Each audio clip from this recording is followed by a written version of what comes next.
Subscribe कीजिए news reaction channel को और प्रेस कीजिए नोटिफिकेशन बेल को ताकि आप पास के लेटेस्ट न्यूज अपडेट्स सबसे पहले।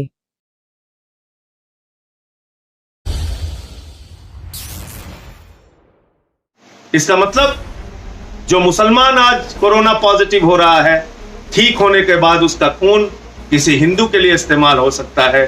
जो हिंदू आज कोरोना पॉजिटिव से ठीक हो रहा है, उसका खून ठीक होने के बाद किसी मुसलमान के लिए इस्तेमाल हो सकता है। देश में जो पॉजिटिव केसेस हो रहे हैं, जो लोग अफवाह फैलाते हैं, अगर उनकी भी बात मान लिया जाए कि मुसलमानों के ज्यादा पॉजिटिव केसेस हो रहे हैं, अगर वो पॉजिटिव केसेस ठीक होते हैं, उनके खून की जरूरत पड़ेगी और उन्हीं के खून से दूसरे मरीजों का इलाज संभव हो पाएगा। क्या ऐसे समय में उनके प्रति नफरत फैलाना कोई अच्छी बात है? उत्तर प्रदेश के कौशाम्बी जिले में एक ग्राम प्रधान ने अफवाह फैला दी कि 12 लोग तबलीगी जमात के आए हुए हैं, और जब लोग वहां पर इकट्ठा हुए, पुलिस को उसने सूचना दे दी। पता चला कि 12 मजदूर थे जो क्वारंटाइन किए गए थे, वो सारे के सारे हिंदू थे। एक प्रेग्नेंट लेडी को, एक मां को इसलिए इलाज करने से मना कर दिया जाता है अस्पताल में क्योंकि वो मुस्लिम धर्म से थी। देखने को मिला कि अहमदाबाद के एक हॉस्पिटल में इलाज के लिए मुसलमानों और हिंदुओं को अलग अलग इंतजाम किया गया। ये भी देखने को मिला कि कोई ठेले वाला सब्जी बेचने जा रहा है तो उसको लोग इकट्ठा होकर पीट दे रहे हैं। लोगों से धर्म पूछकर सामान खरीदा जा रहा है। क्या ऐसे समय में उनके प्रति नफरत फैलाकर हम उनको अपने से दूर नहीं कर रहे? अरे हिंदू हो, मुसलमान हो, सिख हो, ईसाई हो, किसी भी जात का हो, किसी भी धर्म का हो, अगर उसको कोरोना से पॉजिटिव हो रहा है तो ईश्वर से प्रार्थना कीजिए, अल्लाह से दुआ कीजिए, प्रभु यीशु से प्रार्थना कीजिए, वाहिगुरु से प्रार्थना कीजिए कि वो मरीज ठीक हो जाए।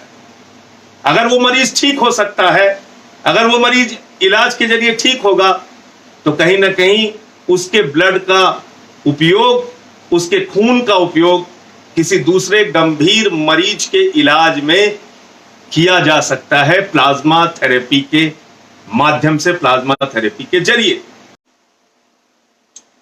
जय हिंद साथियों, इस वक्त जहां एक और पूरा देश कोरोना संकट से जूझ रहा है, वहीं कई ऐसी खबरें आती हैं जो मन को बहुत विचलित करती हैं, परेशान करती हैं, और ऐसी ही खबरें कई दिनों से देखने को मिल रही हैं। कहीं पता चलता है राजस्थान के अंदर एक प्रेग्नेंट लेडी को, एक मां को इसलिए इलाज करने से मना कर दिया जाता है अस्पताल में क्योंकि वो मुस्लिम धर्म से थी। देखने को मिला कि अहमदाबाद के एक हॉस्पिटल में इलाज के लिए मुसलमानों और हिंदुओं को अलग अलग इंतजाम किया गया। ये भी देखने को मिला कि कोई ठेले वाला सब्जी बेचने जा रहा है तो उसको लोग इकट्ठा होकर पीट दे रहे हैं। लोगों से धर्म पूछकर सामान खरीदा जा रहा है। ये भी देखने को मिला कि उत्तर प्रदेश के कौशाम्बी जिले में एक ग्राम प्रधान ने अफवाह फैला दी कि 12 लोग तबलीगी जमात के आए हुए हैं, और जब लोग वहां पर इकट्ठा हुए, पुलिस को उसने सूचना दे दी। पता चला कि 12 मजदूर थे जो क्वारंटाइन किए गए थे, वो सारे के सारे हिंदू थे।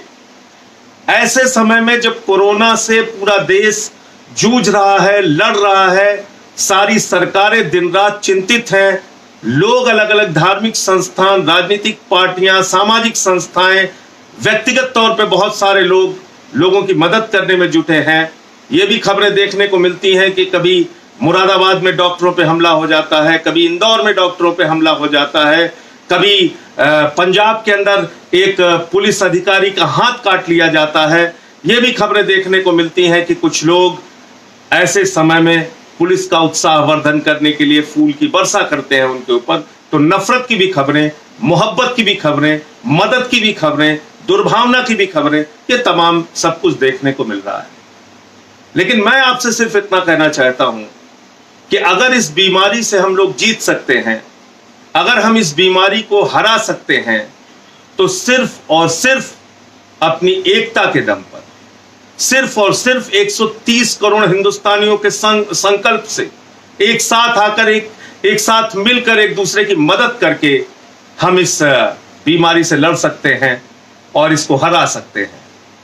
अभी एक थेरेपी की चर्चा बहुत हो रही है हिंदुस्तान में।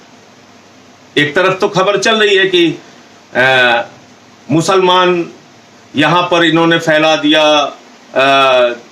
कुछ विशेष सोच और विचार के लोग ये फैलाने की कोशिश कर रहे हैं कि मुसलमानों ने ये पूरा देश के अंदर कोरोना फैला दिया, मुसलमानों ने कोरोना फैला दिया।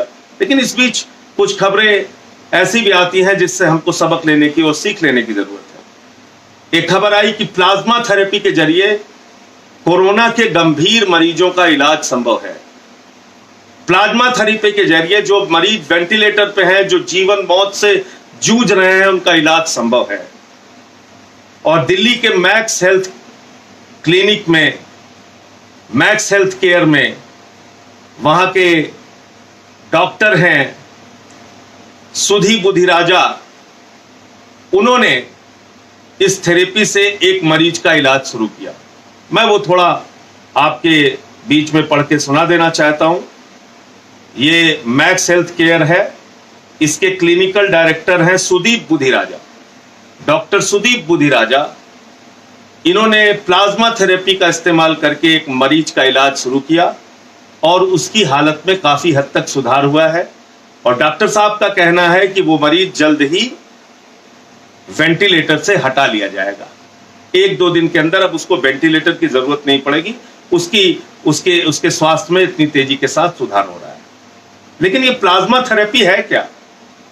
ये प्लाज्मा थेरेपी जिसकी चर्चा आज पूरी दुनिया में हो रही है, वो कोरोना संकट से लड़ने के लिए एक सबसे सटीक जरिया बन रहा है। प्लाज्मा थेरेपी एक सटीक इलाज बन रहा है। प्लाज्मा थेरेपी 100% इस पर कोई दावा नहीं कर सकता, लेकिन फिर भी इसमें काफी हद तक इलाज करने में सफलता मिल रही है कोरोना के गंभीर मरीजों को। प्लाज्मा थेरेपी के जरिए गंभीर से गंभीर मरीजों का इलाज शुरू होगा और वो ठीक किए जा सकते हैं, ऐसा डॉक्टरों का दावा है। प्लाज्मा थेरेपी वो है कि अगर कोई व्यक्ति कोरोना संक्रमण से ग्रसित हो जाता है, अगर कोई व्यक्ति कोरोना का पॉजिटिव हो जाता है, अगर किसी व्यक्ति को कोरोना हो जाता है, उसके बाद अगर वो ठीक हो जाता है इलाज के बाद, तो उसके जरिए उसके शरीर में एक एंटीबॉडी डेवलप होता है।